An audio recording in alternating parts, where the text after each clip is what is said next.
नक्शबंदी परिवार के YouTube channel को सब्सक्राइब करें और बेल आइकॉन को दबाएं ताकि वीडियो की नोटिफिकेशन आपको सबसे पहले मिल सके।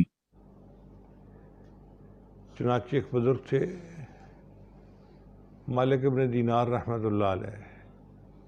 फौज में सिपाही थे, पीते पिलाते भी थे। जब जवानी का वक्त आया तो इन्होंने एक बहुत खूबसूरत औरत से शादी की। उससे अल्लाह ने इनको एक बहुत खूबसूरत बेटी अता की। बच्चे वैसे भी मासूम होते हैं और अगर खूबसूरत हों तो उनकी मासूमियत कई गुना बढ़ जाती है। बच्ची इनकी गोद में बैठती, इनसे बातचीत करती, ये बच्ची से बातचीत करते, हत्ता कि बच्ची के साथ मोहब्बत में गिरफ्तार हो गए। अल्लाह की शान देखें कि जब बच्ची की इनके दिल में बड़ी जगह थी, उस बच्ची की वफ़ात हो गई।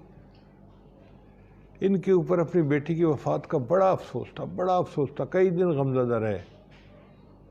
बहुत अरसे के बाद की बात है, एक दिन उन्होंने ख्वाब देखा कि अचानक ज़ोरदार धमाका हुआ और बहुत सारे लोग हैं जो एक तरफ भागे जा रहे हैं और ये ख़ुद भी भागे जा रहे हैं। अब कहाँ भागे जा रहे हैं? आगे देखा कि आगे तो एक जगह है जहाँ पर दो रास्ते हो जाते हैं। कुछ रास्ते जन्नत की तरफ जाते हैं और कुछ रास्ते जहन्नम की तरफ। अब ये वहाँ पर परेशान कि मैं कहाँ जाऊँ। इतने में इन्होंने देखा कि एक अजदहा है, बड़ा सांप इनके पीछे भाग रहा है। तो ये घबरा के भागे कि अजदहा कहीं मुझे पकड़ न ले। अब जितना ये तेज़ भागते, अजदहा उतना करीब होता जाता था। एक टीला नज़र आया तो ये परेशानी में टीले के ऊपर चढ़ गए। अजदहा भी पीछे पीछे, हत्ता कि अजदहा इनके बहुत करीब आ गया। तो इन्होंने टीले के पीछे एक बंदा देखा जो बहुत कमज़ोर बूढ़ा सा था। ये उसके पास गए और उसको कहा कि देखो भाई, मेरे पीछे अजदहा पड़ा हुआ है, मुझे बचाओ। उसने कहा मैं ज़रूर बचाता, मैं क्या करूं, मैं बहुत कमज़ोर हूं और अजदहा बहुत मोटा है, मैं कुछ कर नहीं सकता। इन्होंने पूछा कि फिर मैं क्या करूं? उसने कहा मैं इतनी हेल्प कर सकता हूं कि ये सामने बड़ी बड़ी इमारतें हैं ना, इनमें मुसलमानों के छोटे छोटे बच्चों को रखा गया है और वो अपने माँ बाप की शफात करेंगे। अगर तुम्हारा कोई छोटा बच्चा फौत हुआ है ना, तो वो भी यहाँ होगा, तुम जाओ वहाँ, हो सकता है तुम्हारे लिए कोई आसानी हो जाए। चुनांचे मालिक इब्न दीनार ने उस मकान की तरफ भागना शुरू कर दिया। अजदहा इनके पीछे लगा हुआ था। इतना अजदहा करीब आ गया कि करीब था कि वो अजदहा इनको बाइट ही कर लेता। कि इतने में एक आवाज़ आई, ए बच्चों, तुम में से कोई है इसकी शफात करने वाला? तो हज़ारों बच्चों ने खिड़कियों में से बाहर की तरफ देखा। उसमें एक बच्ची इनकी भी थी। उसने जब देखा तो उसने अब्बू अब्बू कह के पुकारा और अपने बाप की तरफ भागी। ये उसकी तरफ भाग रहे हैं और बच्ची इनकी तरफ भाग रही है। जब बच्ची इनके करीब आई, उसने हाथ का इशारा किया। उसके हाथ से ऐसा नूर निकला कि वो अजदहा भाग गया और इनको ज़रा सुकून आ गया। तो इन्होंने बेटी से पूछा कि बेटी ये क्या मामला है?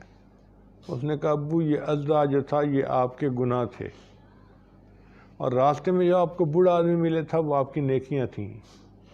अगर आपकी नेकियां ज़्यादा होती तो आपका वो आदमी जो था वो नौजवान होता और वो आपको अजदहे से बचा लेता, मगर बूढ़ा आपको बचा तो नहीं सका। लेकिन उसने कम से कम गाइड तो कर दिया ना कि आप इन मकानों की तरफ जाएं। अब मैं आपकी शफात करती हूँ अल्लाह के हुजूर, आप अपनी ज़िंदगी को नेकी पे बना लें ताकि अल्लाह ताला आखिरत की मंजिलों को आसान कर दे। इनकी आँख खुल गई। ये वाक़या बना उनके नेकी पर आने का। उन्होंने शराब भी छोड़ दी, बुराई भी छोड़ दी और फिर मालिक इब्न दीनार रहमतुल्लाह अलैह बहुत बड़े बुज़ुर्गों में से बने। किताबें उनके वाक़यात पढ़ते हैं तो हैरान हो जाते हैं कि कैसे अल्लाह ने दुनिया से उनका दिल ठंडा कर दिया था और वो आखिरत की तैयारी के अंदर लग गए थे। चुनांचे उन्हीं का वाक़या है کہ ایک مرتبہ ایک کنیز تھی جو بہت خوبصورت تھی، بن سنور کر جا رہی تھی، کسی نواب کی کنیز تھی، اور اس کے ساتھ 5-7 اس کے نوکر خادم بھی تھے۔ تو مالک ابن دینار نے انہیں دیکھا تو قریب ہوا اور کہنے لگا کہ اے کنیز، کیا تجھے تیرا مالک بیچتا ہے؟ اس نے پوچھا کیوں؟ کہنے لگا اس لیے کہ ہو سکتا ہے کوئی تمہیں خرید لے۔ تو کنیز جو ہے وہ بڑی کہکہ لگا کے مسکرائی اور کہنے لگی دیکھو جی، ہمارے دیوانوں میں ایسے بھی بڈھے ہیں، منہ میں دانت نہیں، پیٹ میں ہاتھ نہیں، لیکن مجھے دیکھ کے یہ بھی اپنے بس میں نہیں رہا، تو اس کو اپنے ساتھ لے لو، اور جو ہمارے بادشاہ سلامت ہیں نا آقا، ان سے اس کو بھی ملائیں گے جا کے۔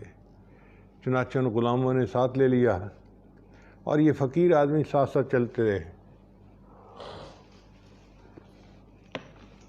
جب وہ گئی تو اپنے آقا کو ملی اور بڑے ہنس ہنس کے اور اس نے ناز نخرے کے ساتھ بتایا کہ دیکھو، مجھے تو لوگ دیکھتے ہیں تو اپنے بس میں نہیں رہتے، اور آج ہمیں یہ بوڑھا ملا ہے، یہ بھی مجھے خریدنے کو تیار ہے۔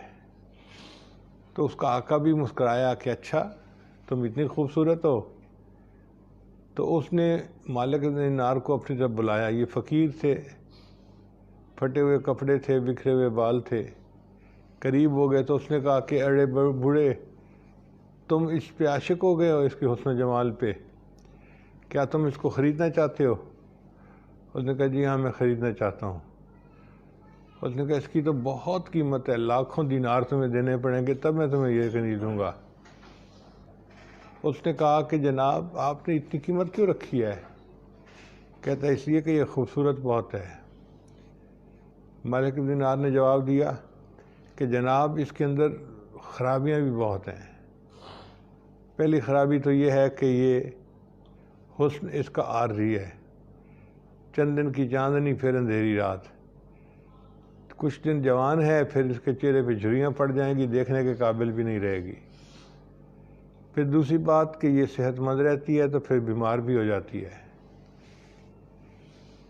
پھر تیسری بات کہ اگر چند دن نہائے نہیں تو اس کے جسم سے بو آنا شروع ہو جاتی ہے، اور پھر کھانے پینے کی بیت الخلاء کی ضرورت بھی اس کو لگی ہوئی ہے، اور یہ ایسی ہے کہ آج آپ کے پاس ہے، آپ کی وفات ہو گئی تو کل کسی اور کی گود میں بیٹھی ہوگی۔ ان نقائص کی وجہ سے اس کی قیمت میں بہت تھوڑی دے سکتا ہوں۔ ان کا کتنی قیمت؟ کہنے کا 2 خشک کھجور ہیں۔ تو مالک بڑا حیران ہوا کہ اچھا، اتنی خوبصورت باندی کی قیمت 2 کھجوریں؟ اس نے کہا اس لیے کہ ایک عورت ہے جو مشک سے بنی ہوئی ہے، جو سراپا خوشبو ہے، خوبصورت ہے، اتنی خوبصورت کہ اگر مردے سے بات کرے تو مردہ زندہ ہو جائے، اگر اپنی انگلی آسمانی دنیا سے نیچے کر دے تو سورج کی روشنی ماند پڑ جائے، اگر سمندر کے اندر تھوک ڈال دے تو پورے سمندر کا پانی میٹھا ہو جائے۔ ایسی عورت جس کو موت کا بھی نہیں آئے گی، جو بیمار نہیں ہوتی، جس کے جسم سے بو کا تصور نہیں، وہ مجھے ایک خشک کھجور اللہ کے راستے میں خرچ کر دوں تو اس کے بدلے مل جاتی ہے۔ تو اگر ایک کھجور پر مجھے ایسی عورت ملتی ہے تو اس کی قیمت جو 2 کھجوریں بتائیں وہ بھی زیادہ بتائی ہیں، تھوڑی بتانی چاہیے تھی۔ اس بات پہ اس کا مالک جو تھا وہ بڑا حیران ہوا اور کہنے لگا بات تو ٹھیک ہے، چلو میں دنیا سے کنارہ کشی کر کے اب آخرت کی زندگی گزارتا ہوں۔ کہتے ہیں کہ وہ عورت اور وہ مرد دونوں ان سے بیعت ہوئے اور اس کے بعد انہوں نے عبادت گزاروں جیسی پوری زندگی گزاری۔ تو حقیقت تو یہی ہے کہ دنیا میں جو کچھ ہے، جتنی چمک دمک ہو، بالآخر ایک دن چلے جانا ہے۔ گھر ہے تو ایک دن ہمیں چھوڑ جانا ہے، گاڑیاں ہیں تو ہمیں چھوڑنی پڑنی ہے، گھر والے ہیں تو ایک دن جدا ہو جائیں گے۔ اکیلا انسان دنیا سے جا رہا ہوگا، چارپائی کے اوپر میت پڑی ہوگی اور قبر کی طرف لے جایا جا رہا ہوگا۔ ایک بزرگ فرمایا کرتے تھے، موت برحق ہے، کفن کے ملنے میں شک ہے۔ موت برحق ہے، کفن کے ملنے میں شک ہے۔ ہم یہ نہیں جانتے کہ ہمیں کس حال میں موت آئے گی، کفن بھی ملے گا یا نہیں ملے گا۔